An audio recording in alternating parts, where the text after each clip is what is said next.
বাবা, আমের মেলা বসে গেছে তো। হ্যাঁ, দেখো না কত আম।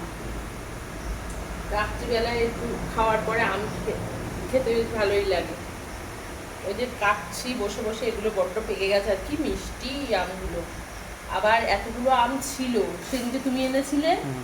কালকে আবার তোমার বাবা এসে এই বড় বড় আমগুলো দিয়ে গেছিল। তোমার তাই? বাবা এনেছিল, হ্যাঁ, দুটো, দু চারটে। আবার এই আজকে চারটে আম পাঠিয়েছে এইগুলো।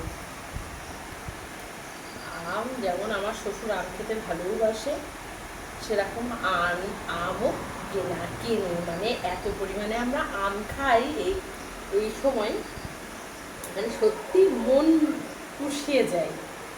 আমটা কিন্তু একটা মন পোষানোর ব্যাপার আছে, মানে আম খেয়ে খেয়ে মনে হবে বাবা তৃপ্তি, মানে কমপ্লিট হলো খাওয়াটা। তখন কিন্তু আম খাওয়াটা শেষ হয় আমাদের। তাই হয়, মানে রাত্রিবেলায় সত্যি কথা এত আম কাটি, খেয়ে খেয়ে লাস্টে আর মনে হয় কি পেট ভরে গেছে, আর পাচ্ছি না। আমগুলো একদম গুড়ের মতো মিষ্টি, এবার মনে হয় আমের প্রচুর ফলন। হুম। আগের বছর মনে আছে আম খাওয়ার জন্য। আম খুব অ্যাভেলেবেল এবার। হ্যাঁ, এবার বোঝা যাচ্ছে, এবার মানে আম আর পাকা পাকা আম খাওয়াও হচ্ছে প্রতিদিন। কি তোমরা খাচ্ছ তো বন্ধুরা আম? কমেন্ট করে জানাও। কমেন্ট করছো না কেন সবাই?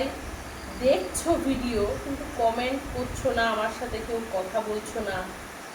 আমার কিছু একদম নিয়ারেস্ট, মানে আত্মীয়ই হয়ে গেছে বলতে পারো তারা, আমার একদম ঘরের মানুষ হয়ে গেছে তারা। তারা ছাড়া কেউ কমেন্টই করছো না।